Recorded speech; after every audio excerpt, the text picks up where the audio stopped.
Dampak dari pandemi COVID-19 adalah melonjaknya angka pengangguran. Badan Pusat Statistik mencatat tingkat pengangguran terbuka atau TPT Agustus 2020 sebesar 7,07%, meningkat 1,84 persen poin dibandingkan dengan Agustus 2019.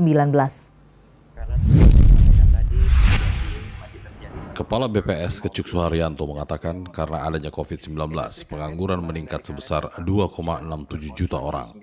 Sehingga jumlah pengangguran adalah sebesar 9,77 juta. Suharyanto menjelaskan peningkatan pengangguran di kota lebih tinggi dibandingkan di desa.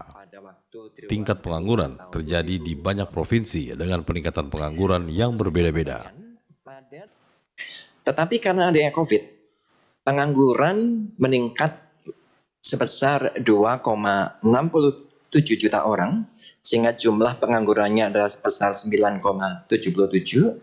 Jumlah orang yang bekerja mengalami penurunan 0,31 juta, pekerja penuhnya menurun 9,46 juta, pekerja paruh waktu dan pekerja atau setengah penganggur mengalami peningkatan sebesar 4,83 juta orang. Peningkatan pengangguran di kota jauh lebih tinggi dibandingkan di desa. Di sana kenaikan tingkat pengangguran di kota itu naik 2,69%, sementara di desa lebih landai kenaikannya hanya 0,79%.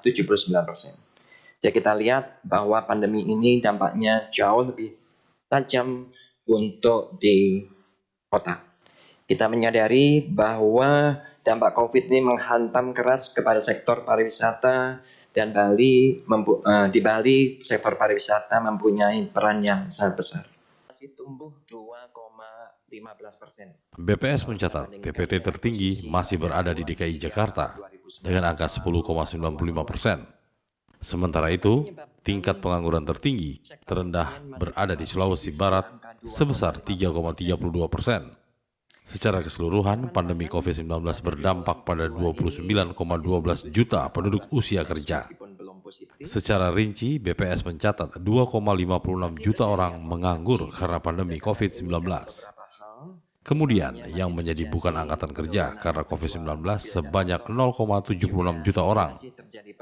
Tidak bekerja karena COVID-19 sebanyak 1,77 juta orang. Bekerja dengan pengurangan jam kerja karena COVID-19 sebanyak 24,03 juta orang.